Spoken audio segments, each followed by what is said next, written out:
You are listening to the B.I.G Show with your hosts, Calvin and Garland. The B.I.G Show is a weekly breakdown of the sports world from a fan's perspective. Yes, sir. Here are your hosts, Calvin and Garland. It's the big show. What's up? And we're back, a little 10-day hiatus. You can catch us on all the podcast platforms. And if you have Spotify, you can see us when you watch the podcast.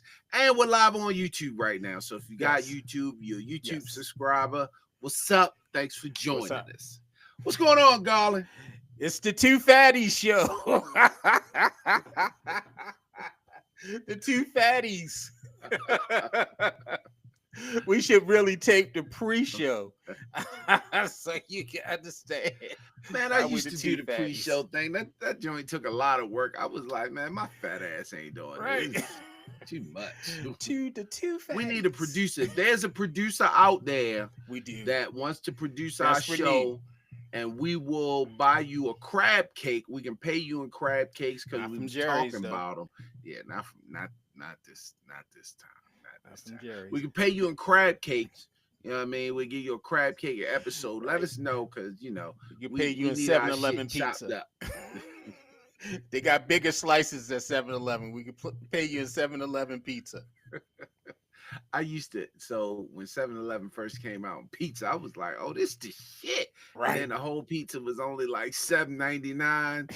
Man, one day I had one of the motherfuckers, I think I was watching a baseball game and shit. By the end of that baseball game, I was like, my stomach was just, I said, this is the worst. Yeah, mud butt. Pizza. Yo, it was bad. It was bad. And I don't know if it was the pizza or me, because the pizza ain't that bad, but I was just like, I can't do fucking frozen ass pizza. Right. They put in the 7-Eleven microwave and shit. He had Dudamus Buttimus. And no, nothing really bothered me, but this shit was bothering me. I don't think I had a slice of their pizza since shit. Hey, Kevin, do you like our pizza? I didn't sound like Mandela that time. I'm trying to sound Pakistani. Middle Eastern. Trying to sound Middle Eastern. Calvin, do you like our pizza? Hey, man, what we got going on today? Man, it's all NFL, man. You know, from the rooter to the tutor. So let's go ahead and jump on into it. So let's talk about Wildcard Weekend. We're just going to recap a little bit of our thoughts from the Wild Card. You know, first of all, let's just start off, because we're the home team. We're with the home team. We're going to start off with the Ravens. Ravens dominating 28-14 win over the 6th seed Pittsburgh Steelers. It really wasn't even close at all. Baltimore jumped out to a 21-zip lead in the first half and just coasted in the second. The game was never in doubt from beginning to end. Pittsburgh, they won the toss and decided they would take the ball, something that you haven't seen. As a matter of fact, I think they're the only team this year that has won the toss and decided to take the ball instead of deferring to the second half, which pissed off Kyle Van Noy. And if you watch Hard Knocks is doing a in-season Hard Knocks, and they're following the AFC North. And there's only 2 teams now in the playoffs in the AFC North. That's Baltimore and Pittsburgh. And so after they put Cleveland and Cincinnati to bed, they focus on Baltimore hard. And Baltimore was just ready. Baltimore was just confident, and it showed in the game. They decided that they were going to let Lamar run and try to concentrate on Henry, and Lamar kind of gashed them in the run game, and then they could never adjust after that. The Ravens controlled the offensive line.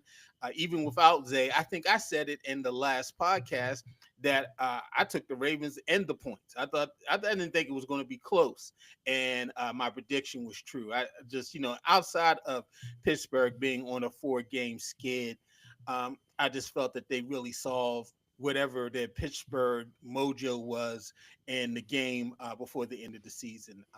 That game wasn't even that close as well, and so just an overall great performance. Running back, quarterback, even the receivers. We saw a lot of likely split out as a wide receiver, kind of in Zay's spot. Zay was out, Zay Flowers with the knee injury.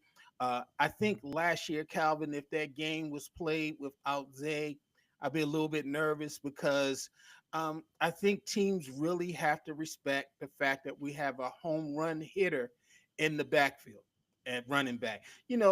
Gus Edwards, he was great here. J.K. Dobbins was great here. And Hill is a great change of pace back. And even the rookie Mitchell, he did well until he got injured last year. But there's nothing like having a home run hitter in the backfield. And so, what were just your Calvin was there? He lost. No, he didn't lose a thing. I was going to say that maybe somebody did, so I won't joke about that.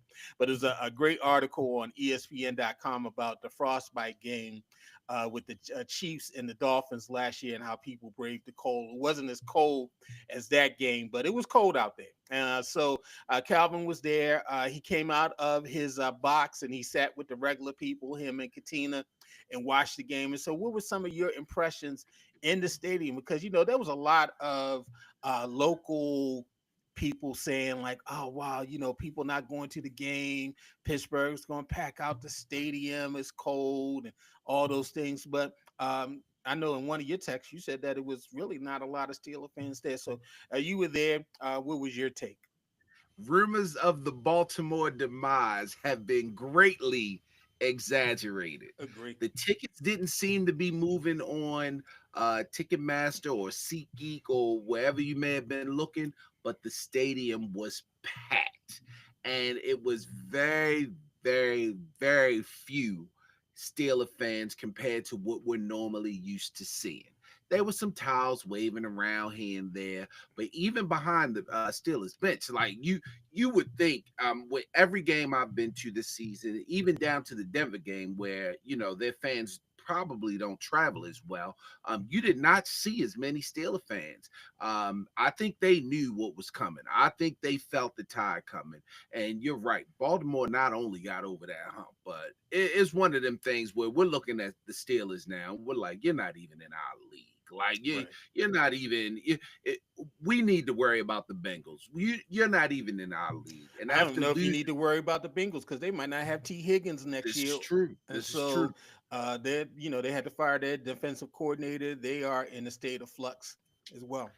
Yeah, and then that they talk so much about how the Steelers won so many in a row and 8 of 9, and all the games were decided by one score. The 2 games that we won in a row were 2 3 Multiple score score. games. Like Mhm. it's not even close. I mean, if there was any knock in the Ravens strategy, well, not strategy, in the Ravens play, it was probably the special teams, and that's probably the punt returns, the kickoff returns, Yeah, the dude was a little shaky back yeah, there. he was a little shaky back Sims. there. And you want him to, that could change a game, and we know that could change a game when it comes to special teams. We went through our Justin Tucker moments beginning of the season, so we know it could change a game. But otherwise, I mean, the defense was there, the offense was there, the coaching was there.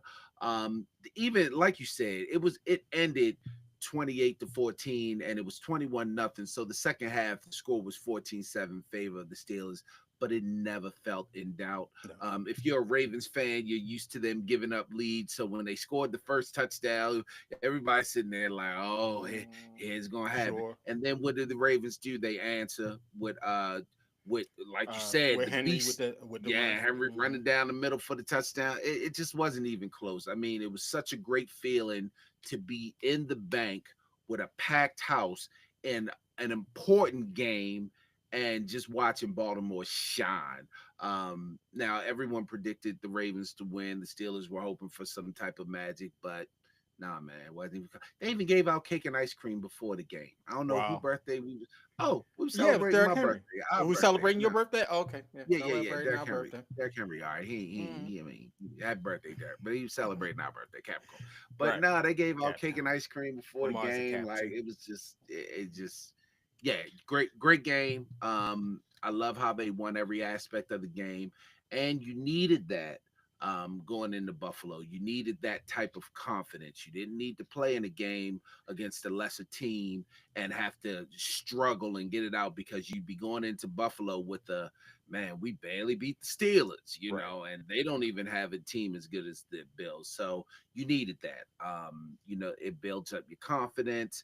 And it actually, games like that, I think they tend to relax your team. They tend to make your team feel way confident, knowing that they got to play a tough opponent, but it gives them confidence and it relaxes them a little bit. They feel like, okay, we got that one out of the way, now let's go handle our business like we know we can. So yeah, good, great overall win, great dominating win. Loved it. I know a lot of people were like, oh, the games wasn't really all great this weekend. Hey, the Baltimore game was great to me.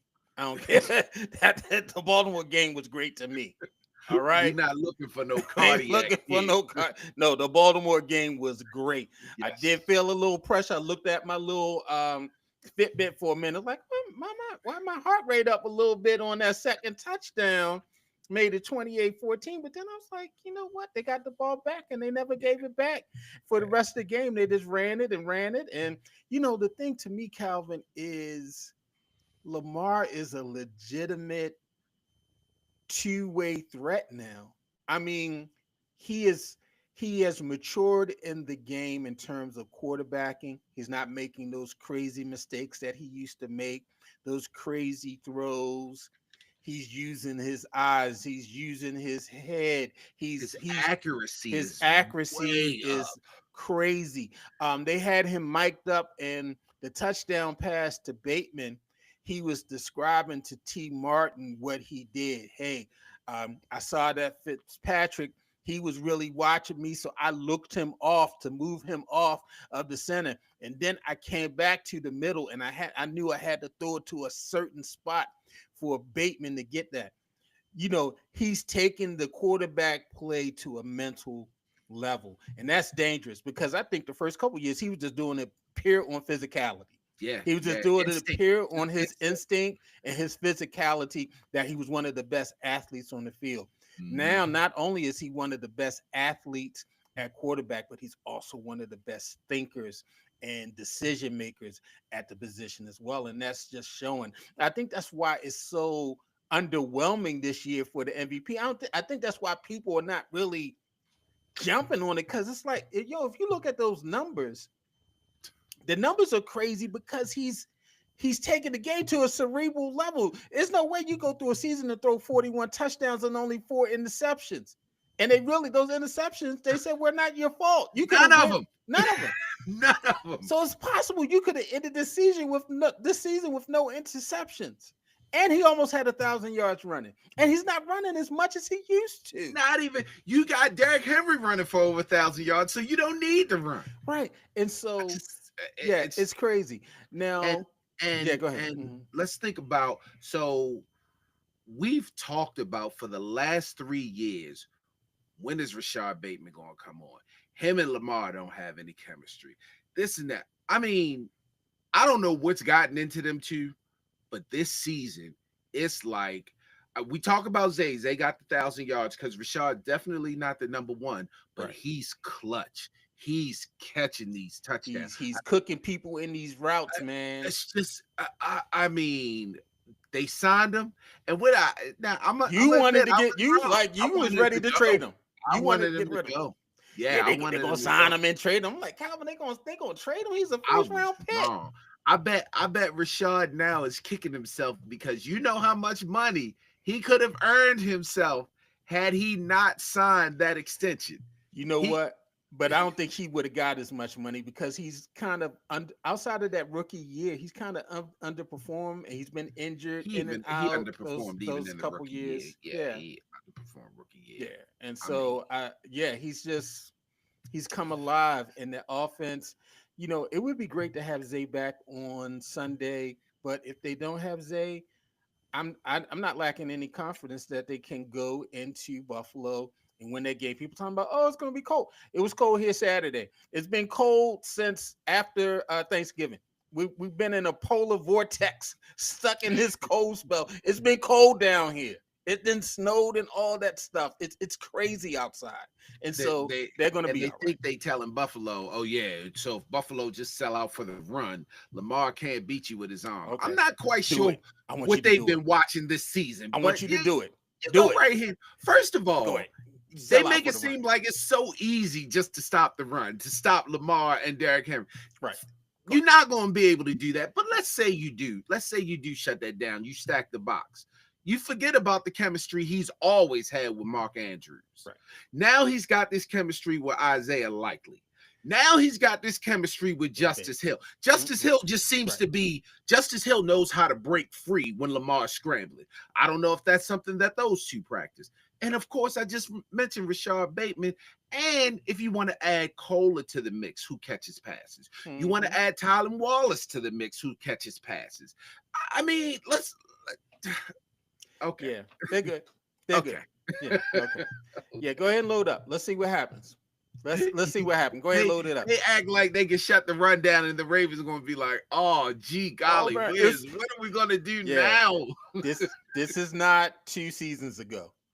I mean, outside of Zay, even last year, Bateman wasn't all that great. I mean, and Odell Beckham, he's playing on one knee, and Mark Andrews missed a significant amount of time.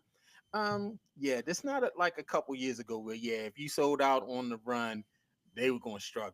But okay, go ahead. Struggle, but it's not that. I want you to sell out. Go ahead, sell out on the run. Sell out on the run. Team anymore. Yeah, go ahead, do that.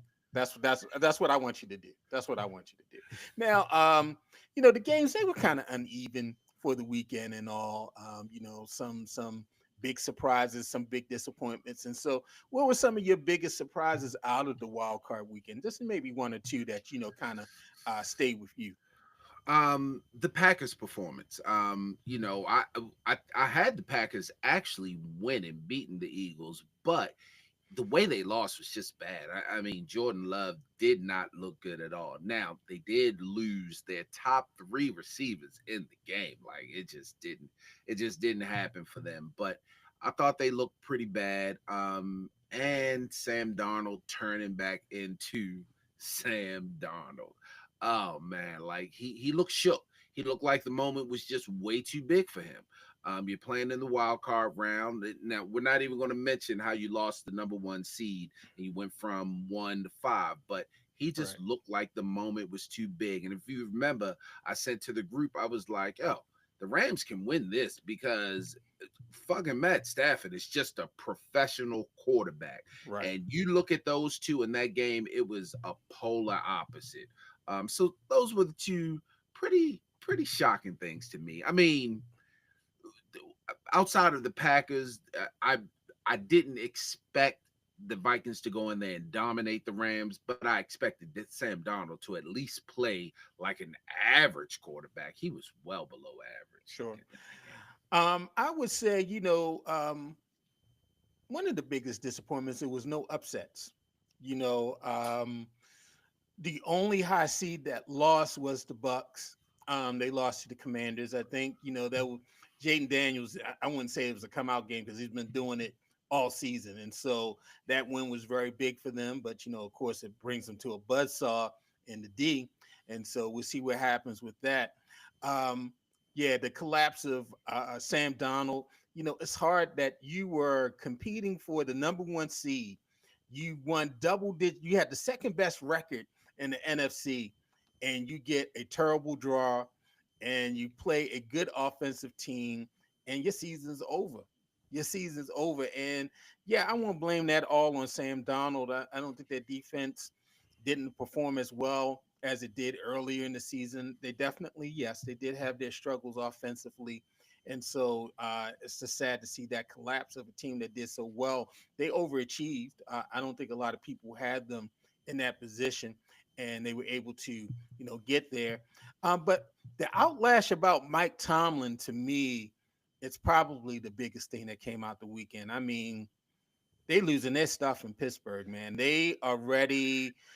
First of all, to lose to Baltimore, to lose to your rival, a organization that pretty much based itself off of how Pittsburgh operated.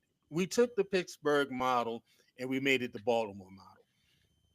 And they ready. I mean, Tomlin's got to go. I don't know how many articles I've read since Saturday about Tomlin. It's time for Tomlin's a terrible coach.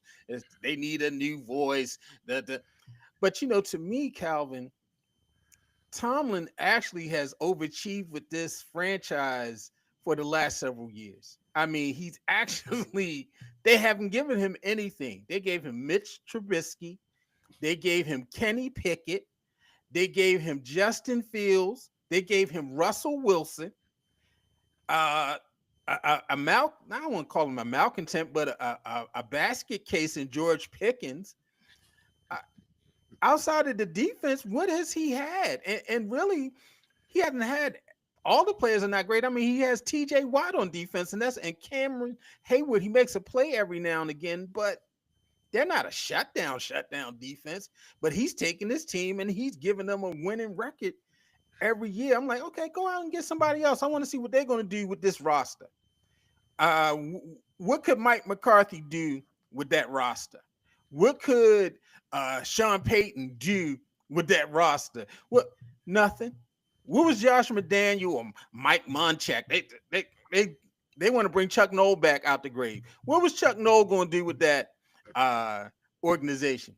Now, one of the things I'll say this about Pittsburgh, and I want to get your feelings about Tomlin, is they haven't won nothing in a minute, and they've been living off the 1970s forever. In the 1970s, there were like 5 good teams: Pittsburgh, Dallas, Oakland, Miami, and Minnesota. That's the only 5 teams that played in the Super Bowl during the 70s. You can check it yourself if you want to.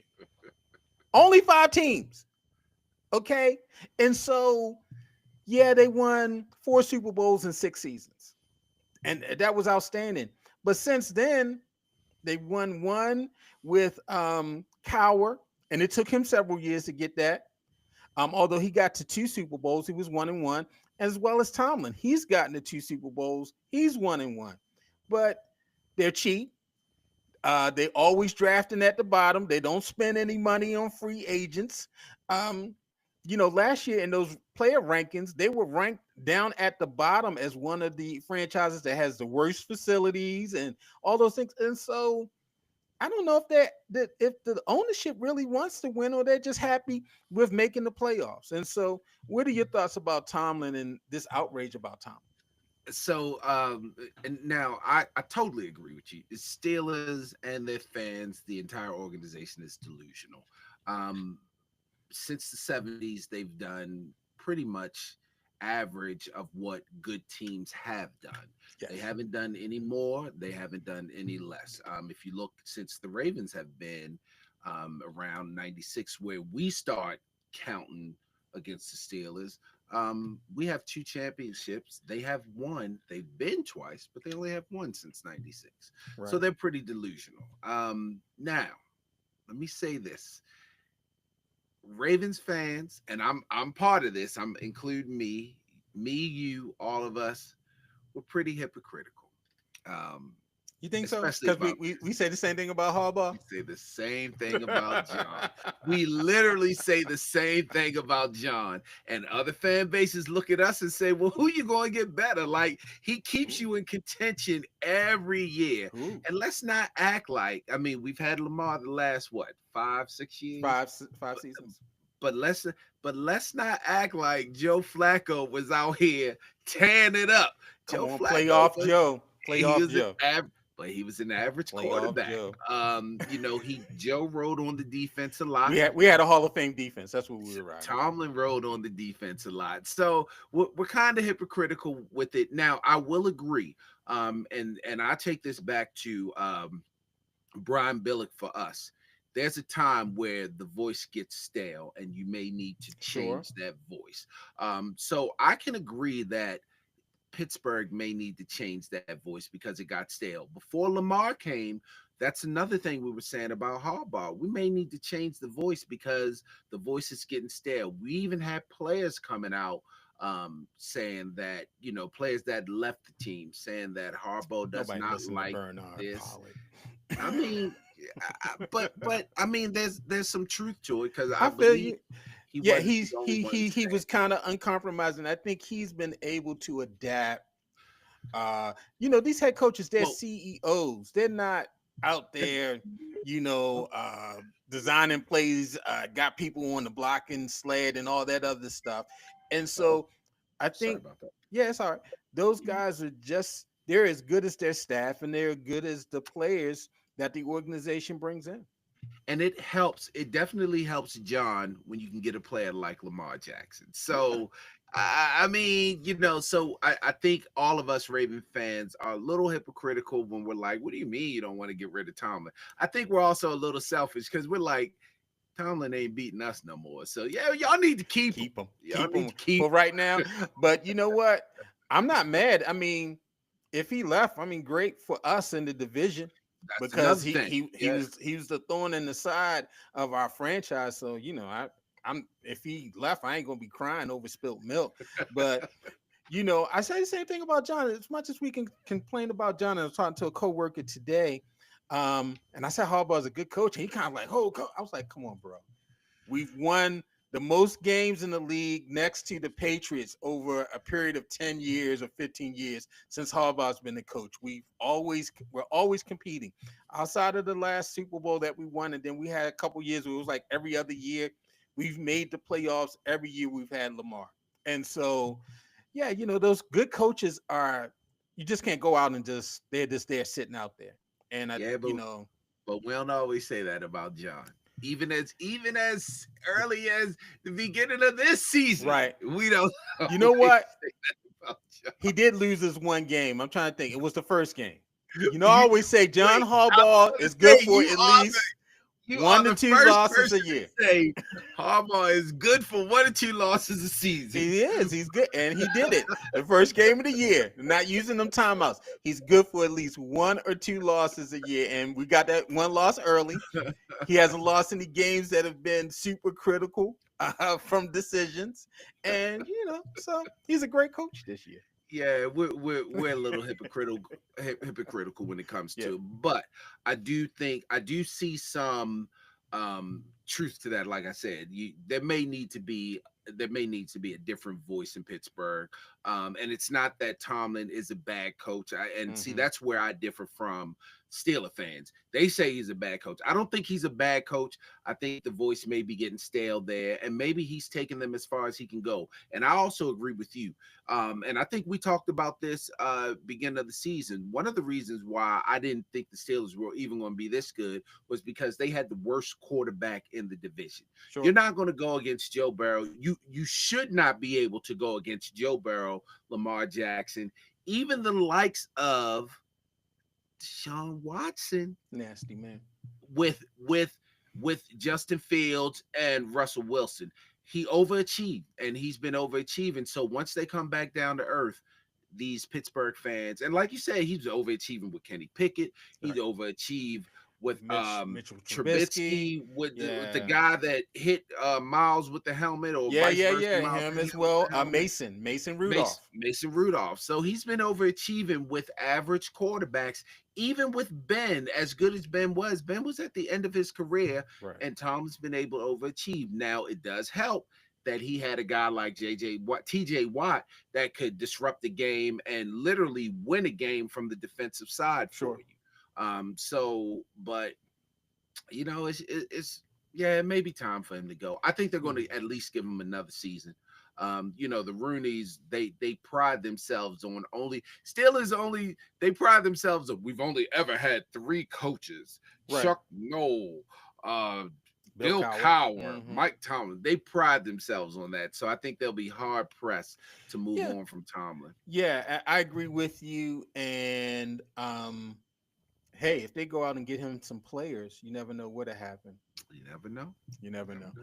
Yeah. As a matter of fact, that leads me to a new game on our show. It's called Overreaction or Not an Overreaction. And so I'm going to read off a couple statements here. And I want to get from Calvin if it's an overreaction from Wildcard Weekend or it's not an overreaction. First one, Justin Herbert is not a top 5 quarterback and should never be mentioned as one. Overreaction or not an overreaction? He threw 4 interceptions in the wild card game versus the Texans. So I'm not a huge Justin Herbert fan. I think he's average. I think this is not an overreaction. You got a guy like Jaden Daniels coming into the league.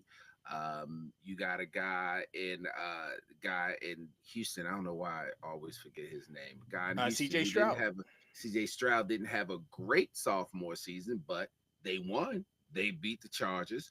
You got a guy in Carolina who needed to get his sea legs together, and he's starting to look like a decent draft pick. You got a Caleb Williams. That's 3-4 guys right there that I'm going to take over Justin Herbert. We're not even talking about Joe Burrow. We're not even talking about Lamar Jackson. We're not even, I mean, yeah, that's not an overreaction. I agree with you. Justin Herbert is 0-2 in the playoffs. He's been underwhelming during the regular season, although he had only had 3 interceptions, I believe, during the season. He had 4 in that game against the Texans, and that's a wild stat. Yeah, you had more interceptions in a wild card game than you had all year. And I just feel sorry for them because it's different looking at Greg Roman's offense from the outside. I feel sorry for Chargers fans. I feel sorry for Justin Herbert. Y'all got a great receiver in Lad McConkey, but that offense is they're going to use him up like Greg Roman used up Hollywood. Mark Andrews. No, like he used Mark Andrews. Once you lock on that guy that your quarterback can throw to, that's all he's going to do. Sometimes I was like, do they only have one person in the pattern? Because this looks like the Ravens 2000 in 2021. We tried to tell y'all. Greg Roman tried to tell y'all. All right, overreaction, not an overreaction. Jaden Daniels should be in the MVP conversation.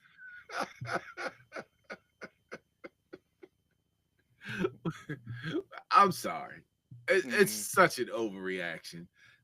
The young man is good. Like, there's no doubt about it. But he should not be in an MVP conversation. He is rookie of the year. No doubt. But he should not be in an MVP conversation. Overreaction.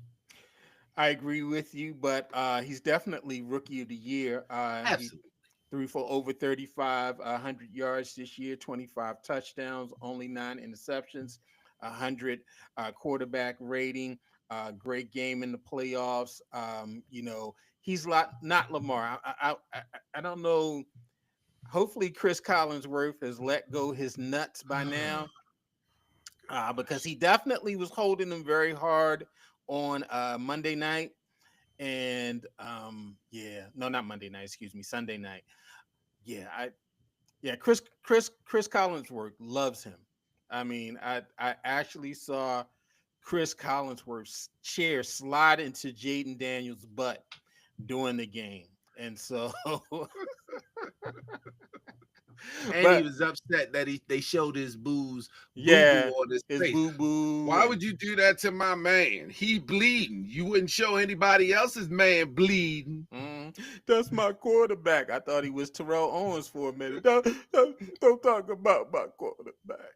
That's my quarterback. You would thought Chris Collinsworth was catching passes from him and not Boomer Esiason. All right. Overreaction or not an overreaction? The Vikings should not re-sign Sam Darnold. Sam Darnold, he's going to be a free agent after the season. They drafted J.J. McCarthy. Sam Darnold was probably going to be the transition guy until they were ready to play McCarthy at mid-season, but he tore his ACL in the preseason. And so Darnold had to start. They had the second best record in the NFL. No, excuse me, in the NFC. They're out as the wild card. So what do you think? Yeah, so they got Danny Dimes on the bench. They got Nick Mullins on the bench. But if you're going to transition, that's McCarthy's job. They drafted McCarthy with the top 10 pick. They're not. They had to forget Mullins, forget Danny Well, Dimes. I'm thinking about if you want to have another transition quarterback.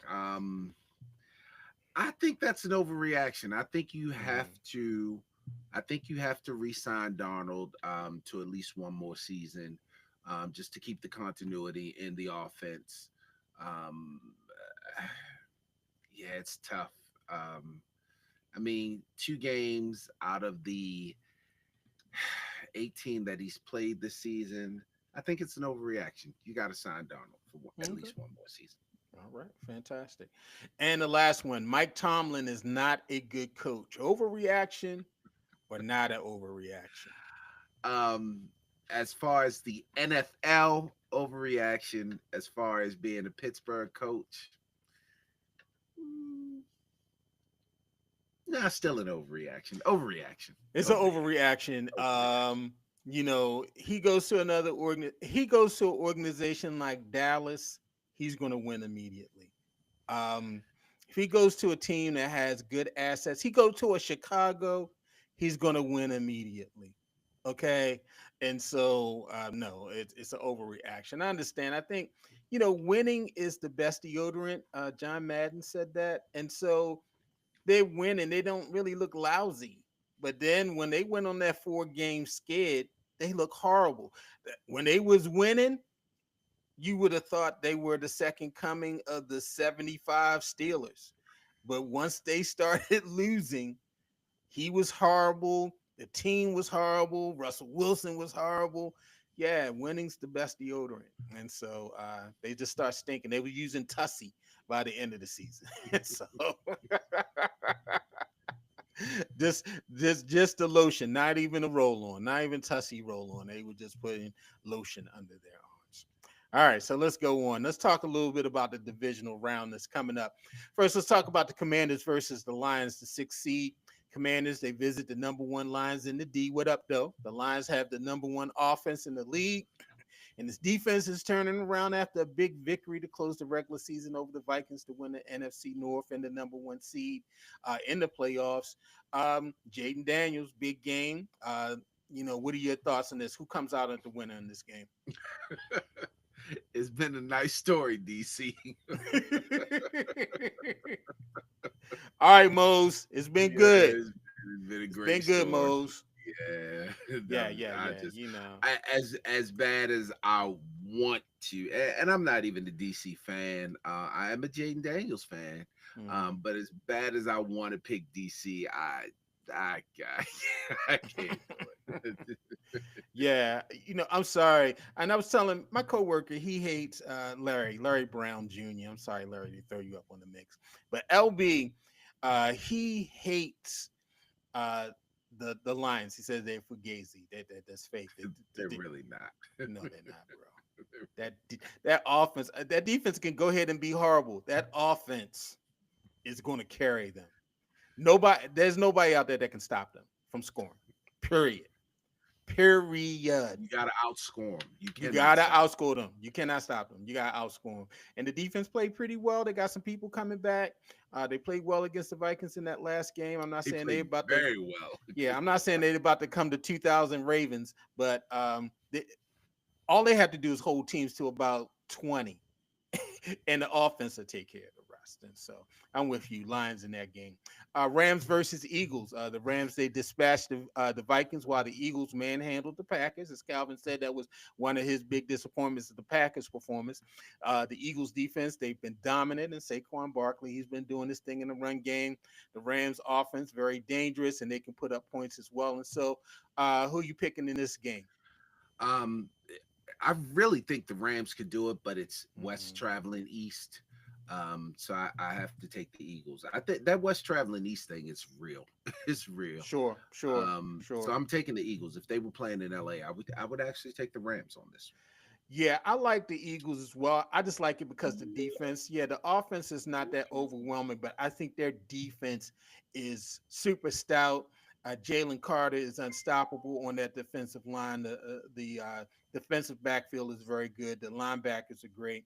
Now if Stafford gets hot, it's going to be cold there as well. And so you got a indoor team that's coming to the East Coast to play outside. And so their game, their bread and butter is throwing the ball.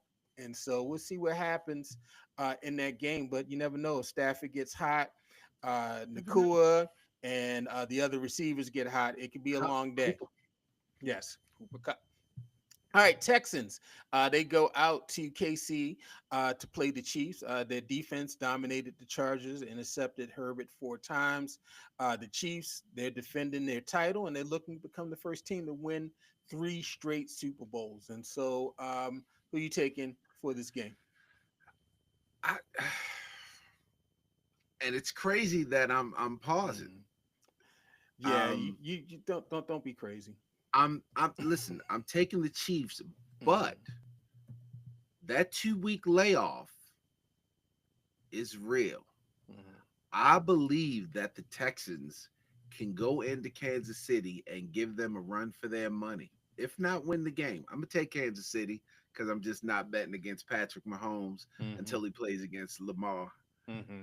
But I think the Texans can go in there and make some noise. You don't I believe do. that? You I don't do. believe that? I don't. The I only reason don't. why the Texans won that game last week was because the Chargers were so horrible. That's Yeah, the but only reason, because and the I'm Chargers telling had you, no offense and their defense was horrible. That's the a only two reason why week they won that game. a 2 week layoff from live action and with the stakes and what they're going to be, it might Could it be a close slow game? I don't think it it's going to be a might slow blowout. the Chiefs down. Yeah, I That's don't what think I'm it's saying. going. Yeah, Yeah, I don't think it's going to be a blowout. It I could be think the close. Texans are gonna Yeah, they're they, going to give them a fight.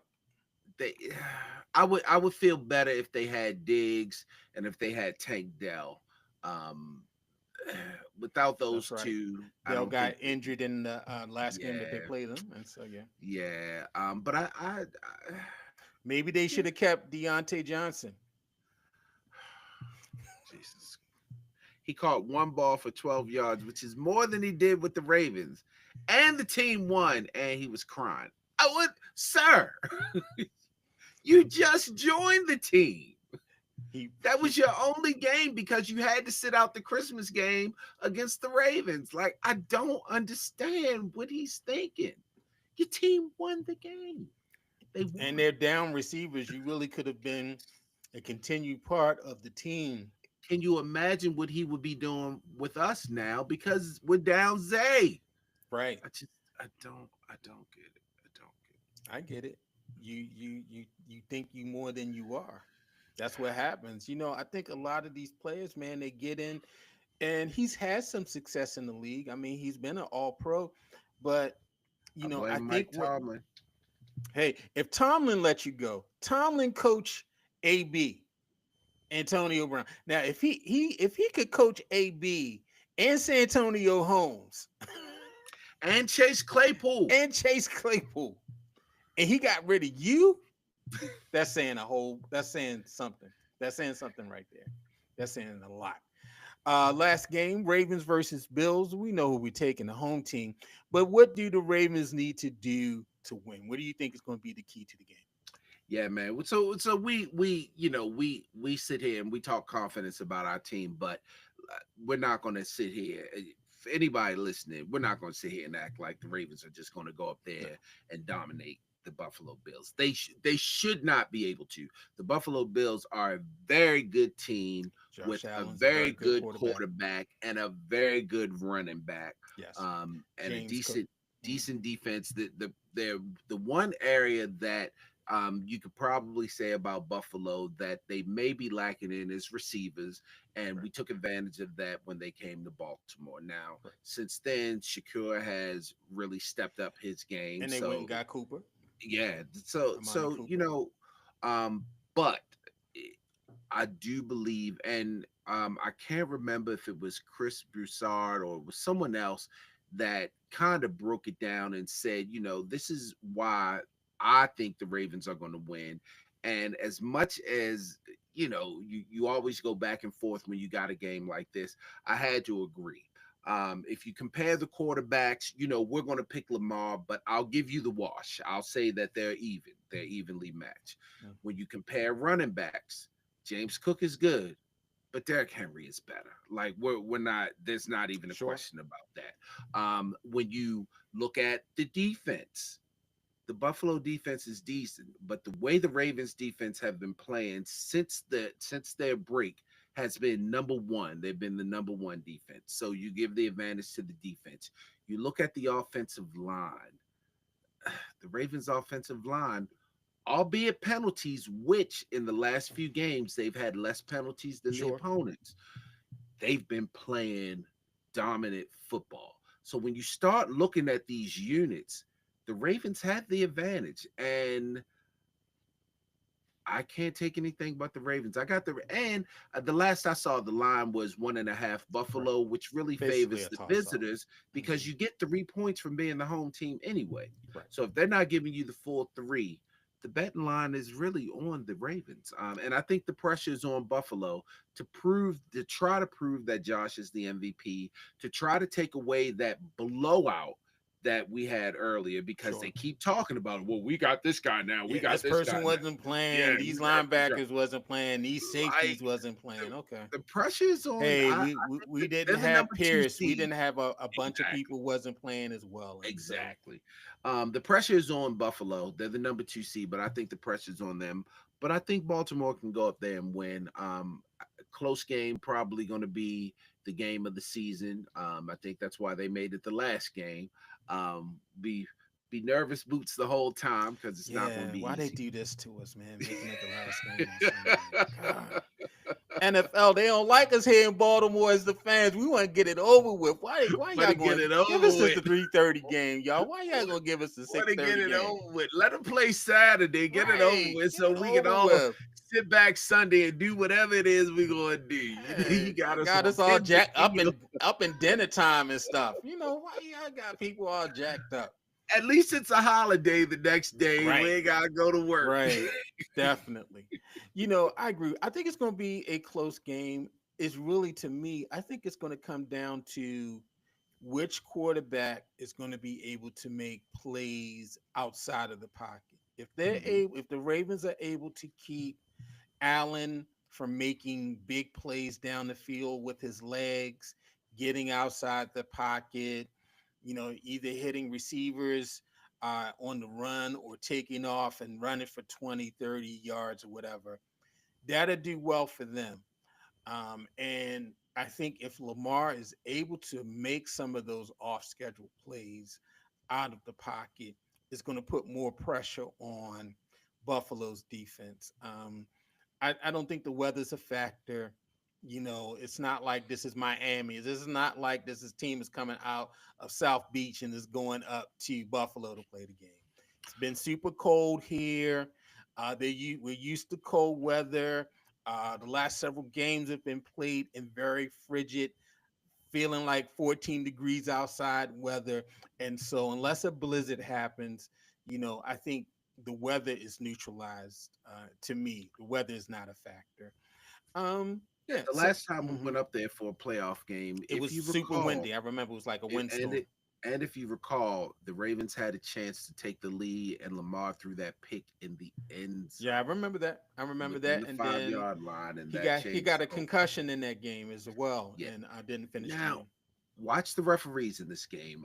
The one thing I will say about Josh Allen, he is very good at. Some people call it flopping, but Hmm. it's like in basketball. He's very good at drawing fouls. He is. He's very good at that. So I Yeah. think the refs are gonna play a big part of this Mhm. game, which calls go either against or for Josh, and the same thing for Lamar, Sure. which calls Yeah. go either against Because for. and it's not like they are one of the lowest penalized teams. The Ravens, and now if they play a perfect game, minimal penalties, then I definitely think they'll walk away with a larger than just a 3-point win. I think it's going to the game is going to be somewhere between 3 and 7 points. That's my feeling. I'm not saying it's going to come down to a field goal or nothing like that to win the game, but I think it's going to be tight. Buffalo, they're ready. Baltimore's ready, and I think it's going to be a good game. So go Plus, Baltimore. we need another 2 weeks of hard knocks. Like if the Yeah, If Yeah. the Ravens lose, then we'll just have next week, and that'll be it. We need another 2 weeks of hard knocks. We Hmm. need That's what we need. That's what we need. So, man, more NFL head coach firings, and hey, could subprime be heading to Dallas? you and Uh, sub. I mean, I'm sorry. It's too funny. The Raiders, they fired Antonio Pierce after one full season as head coach. Pierce took over for Josh McDaniels after he was fired last season, and they won several games. They got kind of excited and was like, they gave him the job. Why, I don't know. Guy's never been a head coach before, but we were happy for the brother. As a matter of fact, I didn't think he was going to get the job. I thought they would give it to Belichick, but they decided to give it to Pierce, and they let go Pierce after one season. He went 4-13 this year. The Cowboys, they decided not to renew Mike McCarthy's contract. McCarthy was 50-38 over 5 seasons, according to NFL insiders. Jerry Jones has reached out to Subprime Sanders about his interest in the job. Do you think this would be a good fit, Sanders, with the Cowboys? Now, let's go on record. If we was able to replay what I said last year, like what Cam did with Jim Jones, I played the clip. We played the clip from last year. I did say that I thought that Yeah, Sanders in Dallas would be excellent. I you was thinking, did. like, when they were rumors was flying that McCarthy wasn't going to be renewed or brought back. I thought that Sanders would be excellent because he has the personality, former player. I think it's a match made in heaven, football heaven. He would put butts in the seats. He wouldn't have to worry about managing the team and drafting because Jerry's going to do all of that. All he has to do is build his staff and go out and win. That's a ready-made team to go to the playoffs. And so, what do you think about Sanders and possibly being in Dallas? Yeah, I mean, it's NFL is entertainment. I mean, why not? Like, you're Mm-hmm. Jerry Jones. You're the biggest personality in the NFL ownership. The team is still considered America's team. It's still the number one team when Mm-hmm. it comes to merchandising. You Revenue. are in a Mm-hmm. motherfucking castle down Mm-hmm. there in Dallas. It fits. It fits everything. Now, does it equate to wins? I do believe that Dion, just as he did in college, I do believe that he can attract some names to want to sign in Dallas and play under him and play under those lights. Guys that would thrive off of that type of attention. Um, yeah, listen, a guy like George Pickens, who just looks like he's so unhappy in Pittsburgh, would love to be in Dallas under Sure. Dion and have that type of shine on him. Yeah, I think it would be a good fit. We will see if it equates to wins, but you still Mm-hmm. got Dak Prescott there. You Yeah, you still got got CD still Lamb. got CD Lamb there, so it's Mm-hmm. not like Got you're Micah going Parsons. into yeah, it's not like you're going into a team that's completely desolate. Um, yeah, man, I think it would be a good fit. Like, why Mm-hmm. again? Why not? What would be the reason not to do it? I You know, agree like with you. I just It would be a match made in football heaven. Black yeah, coaches do not get this opportunity. Usually, when black coaches are getting opportunities, the organization is horrible. It's like taking the Texan job several years ago. David Culley, when he left the Ravens to go to the Texans, yeah, that the organization was horrible. People would Watson forced his way off the team. People quit on the team. Those are the type of jobs that we get. Raiders. That's the type of job that we get. Patriots with no assets. Those are the type of jobs we get. But we don't get a job like Dallas. That's a ready-made job. And he would do excellent in it, I think. Dallas would probably spend the money for him to get a top flight staff, and all he has to do. Someone was like, "Well, I want to see him bring the Dion effect to." No, the Dion effect will be coaching on the field because Jerry ain't gonna let nobody outdo him. no, So this whole Dion picking the groceries and all that other stuff, like Parcell says, I don't get to pick the groceries. No, Dion not gonna get to pick the groceries if he go to Dallas. And so he going to Dallas. Jerry's still buying the groceries. Jerry's still going to Aldi's. And so actually Jerry got money, so he going to Giants. I'm about to Or say he he going to going all Wegmans. He going to Wegmans, Wegmans. Whole Foods, Save a lot. He going to save a lot. And Trader Joe's. Trader Joe's. That's where he going. You know what I'm saying? So yeah. I think it would be a match made in heaven. Now the Patriots, as expected, they hired former Titans head coach Mike Vrabel to replace Gerard Mayo. Vrabel played linebacker for the Patriots for 7 seasons, 2001 through 2008. He was the Titans head coach from 2018 through 2023, posting a 54-45 regular season record and a 2-3 mark in the playoffs, which included a trip to the AFC Championship game in 2019. And so, although the Patriots they interviewed 2 African American candidates, wink, wink, the job went to Vrabel. Now, do you think the Rooney Rule has been effective? And if not, what needs to be done to make it stronger? Now, um, I heard what Bomani said that we got to understand that the Rooney Rule does not guarantee minority coaches a job. It just guarantees that they'll get an interview. But to me, it's a sham process because people are only doing it to fulfill a qualification. They're not doing it because their intent is to be fair in their hiring practice. They're only doing it because they have to check that box, because if they know they don't check that box, they're facing the penalty. And so to me, it does more harm than good. Yes, I'm glad it's in place because, yeah, some people you've never heard of get some interviews, but the intent is being subverted because people are not approaching it in a fair sense. They're only doing it because they got to check a box. What's your thought? Yeah. So I've had a couple different opinions over this over the years, and just listening to Bomani, some of our friends, Mm-hmm. um, and it's one of those, if the spirit of the rule is actually being followed, then I don't think it's as bad as we see it from the black perspective, which is obviously these guys are getting interviewed, but it means nothing. The one thing Bomani added to his was that what's not being broadcast is that they also interviewed a couple white candidates too, and they knew they Mm-hmm. weren't getting the job. Right. Um, if it's if it can be used to help these coaches in their interviews, like if there are real true interviews, like you're really going through the real process and giving them their interview legs, letting them know what they could do better, what they where they are strong at, then yeah, I think it's a good policy. Now we have the misfortune of being black, which means we have the third eye of looking at things as everything is a sham against us.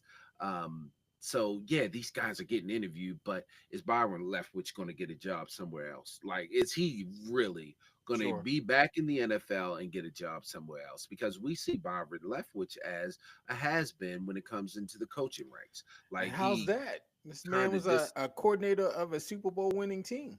no. And so let me, maybe I'm using the words incorrectly. Mm-hmm. When I say has been, I'm talking about a guy that seems to have disappeared from the Oh NFL, yeah, he's where not we in the thought league right now.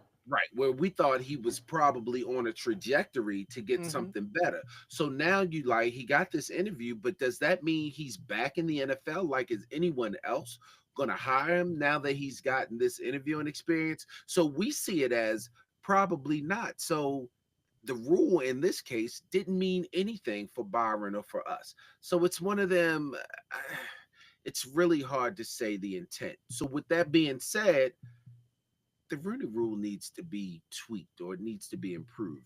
I'm on the camp of, we everybody knew, like, it was no secret that the Patriots wanted Mike Vrabel. Let them have him. Like, why even apply the rule to a Right. team Why where go they through these know the sham guy they want? interviews? Yeah. Yeah, they know the guy that they want. You know what I mean? Like, even if they did go through the process correctly and give them real interviews, we knew who they want. He literally hired him within a week of those interviews. Like, Yeah. we knew who To they me, wanted. all right. You don't want to do the interviews. You already have Vrabel. You know you want Vrabel. Give up a draft pick. Give up a Okay, fourth round. Give up a fifth round. okay. Give up a draft pick, or give up $1 million or something. I get, they ain't gonna give up no money, but give up a draft pick. No, they ain't gonna give And up no draft pick. They'll give yeah, up the money before yeah, they give up some money or what have you. And so give yeah, up let's some just stop. salary cap. Yeah, give up some salary. Let's stop playing the game. All right, you don't want to interview any minority candidates. You already have your candidate in mind. Great, we'll take $1 million off your salary cap, Well, and that's the payment for not following the letter of the law. so the only issue I see with that is if let's look at Aaron Glenn. What if the Bears already know they want to hire Aaron Glenn? So are they obligated to give up money because they didn't interview any white candidates or any other candidates? I think the Rooney Rule only applies to minority candidates, and so So I think that's the sticky slope you they run can be into. ass out. I ain't worried about the white kid. They can be ass out, whatever. Yeah, y'all gonna get an interview. You gonna get a job. Your boy either gonna get a job and he gonna hire you, or somebody else gonna come find you. But it's just They're the not having idea that problems getting jobs. I know who I want. Like I know what, and it's Sure. not to slight anyone else. It's just that this is the guy I wanted, and the Patriots have been targeting Vrabel for a long time. I guess Now my let me thing say is, something about if Vrabel you know real you're quick. gonna hire a white candidate and you don't, and it's no sense of going through this sham. But I guess that's the thing. I guess it's human nature, Calvin. They're never People are never going to tell the truth. And I think that's the thing that the Rooney Rule cannot legislate. I can agree with that. It's He should have just came bias. out and said, "This is Yeah, the guy that I want." this is the guy I Like, want. It's bias. You know that you want this guy, and you're going to play the game and not tell the truth. And you can't legislate that because people are going to lie. Oh yeah, I wanted to get. Oh yeah, I'll interview Pep Hamilton and Brian Leftwich. There's now, no way in hell you were going to hire. If you fire Gerard Mayo and you hire Brian Leftwich, they're going to run you out of town. I will say that, and I'm no Patriots fan. I'm no Robert Kraft fan. I will say that I don't know if he necessarily went through it to be a sham or went through it because he had to go through it. And see, that's the those are those sticky slopes. Like, we don't know what he's thinking. You know what I mean? We I don't know. know. I mean, we can assume what he's We thinking. can. I mean, I agree with you, but I mean, it's obvious, Calvin. I mean, when they fired Mayo, they only mentioned one name. They didn't even mention the hot coach, the coordinator for the Lions. We can take this back 2 years, because the only reason Mayo got hired is because he was promised the job, because they wanted Vrabel then. And let me say something about Vrabel real quick. It's real easy to look good when you have a prime Derrick Henry on your roster. He You mid. don't you Let don't me. have Derrick Henry. You don't have Derrick Henry. And as soon as Derrick Henry left the Titans, somehow there wasn't really a big deal that you got fired from Well, the Titans. he got fired, and then they decided not to re-sign um, Derek. So it was all in the same season. But what I'm saying is this: I mean, he's mid 54 and 45. Yeah, I mean, this is not like this guy. I mean, McCarthy had a better record over 5 seasons. He was 50 and 38. McCarthy's actually a Super Bowl winning coach Yes, also.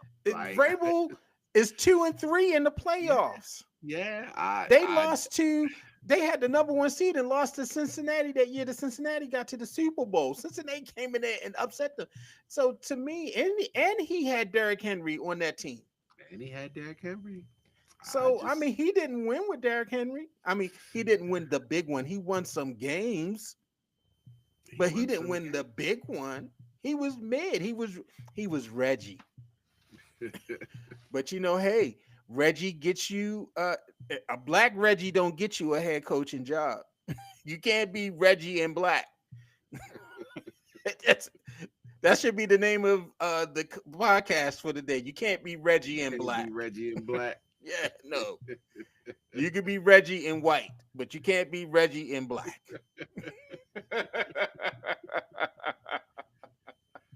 Man, we at the point of the show that everybody loves as we get ready to close it down. Come on, yo. So, Calvin, I want to toss it to you. You got to come on, yo. Yeah, I do. I had a couple of them, but this one just really, it really tickled me, the extent that white politicians, MAGA politicians, will go to cover up the miscues, I'll say, the I don't know if this The one was breaking of the law of Donald Trump. racism. Well, we already know that. I don't know if this one was racism, but the way that they go out and protect their own. So in a and I'm not quite sure um what the actual meeting was about, but in a congressional session, Jasmine Crockett Yeah. took the mic and started talking about how her Republican counterpart always wanted to talk about trans this and trans that, and she probably doesn't have anything else that she can stand on because she's not really getting her constituency behind her. And so Jasmine used a black slang and was like, and child, let me tell you, child, Chile, which is basically a transition to another sentence. Right. Well, this white woman thought she called her a child and was like, I am not a child. Who you calling a child? I have broken more glass ceilings than you have. First of all, stop right there, because you have not broken more glass ceilings than Jasmine Crockett has. But then she said, and if you want to take it outside, we can. So, of course, some Democratic senators like, oh, well, wait a minute, sir. Point of order. Because that seems to be now we all know how they talk in Congress. Now, point of order. And so the head was like, yeah, dude, let you speak. I'd like to stricken from the record what she said. And he act like he didn't know what she said. Well, what'd she say? She said we can go outside. And here he goes. Well, that could mean anything. Like they could go outside to have a cup of coffee. They could just be going outside to talk. It doesn't that he was like, it is inciting violence. And she was like, I didn't incite violence. I could just mean talk. And I could not believe that we are in 2025 and these old white people act like they don't know what we can take it outside means. Come on. If anybody looks at you and says, in an argument, if anyone looks at you and says, we can take it outside, that means you're going outside to fight. Yeah. If there's no two ways about this. The guy even had to throw laugh. Bones. We're going outside to throw dukes. He even had to laugh. It was like, are you serious? He was like, yeah, because she said, we can take it outside if you want to. So just by adding if you want to, that means that it doesn't necessarily mean we're going to fight. What are you fucking? No. Come on, yo. Come on. The level. If you say to me, let's go outside, I'm removing my glasses. I'm cracking my fingers, get my knuckles ready, because I know we're going to swing when we go outside. And shout out to Jasmine Crockett for not taking the bait at all. You talking about let's go outside. You ain't talking about let's go outside and talk a little bit more. Come on, yo. We're going outside to throw. Throw hands. Come January 20th, come Monday, we about to be in for a whole nother level of fuckedness, more than we had back in 16. Wow. This is very sobering on Martin Luther King Day. Happy birthday yesterday to the King. Well, because the 20th literally means nothing to me. This country is going to put an avowed racist back into the White House. A felon. A felon. A felon. There you go. A felon. There's no reason why the police department, the fire department, or any other civil service department should turn down felons. Because you can be president. Right. Ban the box. you know, You can be you could be if president. we get anything In the out of this, box. that's what we should get out of this presidency. You should be able to ban the box. You should be able to be a lot of felons are reformed, lots of them. So why can't they be a fire? Over in California, they had prisoners fighting fires. Yeah, you know that's crazy. You know, when what's her name, Keisha Cole mother, Frankie. You know, Frankie was a firefighter. I Because she didn't was know that. in, yeah, when they had the Keisha Cole reality show was on BET. Frankie, when we first met Frankie, she was in the prison firefighting troop, and they were out there fighting forest fires. Yeah. I've heard podcasts on the Mhm. women Man prison down. firefighting That's troop. why she Yeah. was always code 10, man down. You remember Frankie? Frankie was a Yeah. mess. Frankie was a mess. Anyway, all right, thank you. All right, come on, yo. Speaking about California fires, I'm just praying for those in California, the devastation of those forest fires around the Los Angeles area, Altadena, Pacific Palisades, and other places. It's just very frightening to see it on TV and all that's going on there. Global warming is definitely doing its job, not only here on the East Coast where it's normally just like 40 degrees, but next week we're going to be in the teens for several days, and it's been super cold the last couple days, and then in the West you have fires that are out of control because it's very dry. You have these Santa Ana winds that's blowing the fires, and yeah, it's a tough time. So I'm praying for those people. But one of the things that's come out of this, and this seems to happen with every disaster, you have people who set up things to take advantage of people's pain.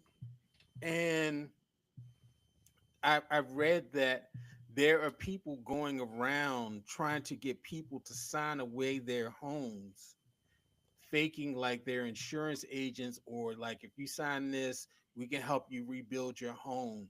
And they're actually stealing people's homes uh, as a result of the fires. Just like, they did with Katrina, stealing people's land and preventing them from coming back to New Orleans, just like they do old people. I mean, I don't know what Medicaid B is. Should I have Medicare B? Um, my mother-in-law, they called the house. That's why I want to take landlines out of every. If you over 70, I want to take your landline out of your house because they call your house all day. And my mother-in-law, she had like three utility bills because she didn't know what she was accepting. People calling and, hey, yeah, do you know you're about to lose your benefits? I am. Yeah, let's sign you up for this. What? It sounds legit. I saw John Travolta on TV talking about it, and Wilford Brimley with the Oatmeal Man. Man, come on, yo. Can we stop this abuse of taking advantage of people during disasters, during times of need? We need people helping them with their shelter, rebuilding their lives. There are people who've lost their home. Your home is the largest asset that you're ever own in life. For regular everyday people, your home is the largest asset you're ever hold in your life. And to come back and see that completely gone, all of your memories gone. I'm not just talking about the financial loss, but your memories that it was yours gone. And then you have people out here who are running game on people to take their houses or to take their land. Come on, yo. Let's stop. Let's stop, people. Let's stop. You know, we shouldn't have to send out emails to tell people, hey, beware of this scam. I'm watching the news the other day. They're telling people beware scams of people saying they with the Red Cross collecting money for the victims in California. That's hard. This has just been 2 weeks, 3 weeks, and you got people out here running scams already. So yeah, let me get off my soapbox. So come on, yo, you maggots, whoever you are, I just pray that God just chops your legs off for what you're doing, whatever you're doing. God's the ultimate judge, and so judgment is coming for you. I'm predicting it. Thank you. it's just like when people have deaths in the family and tragedies.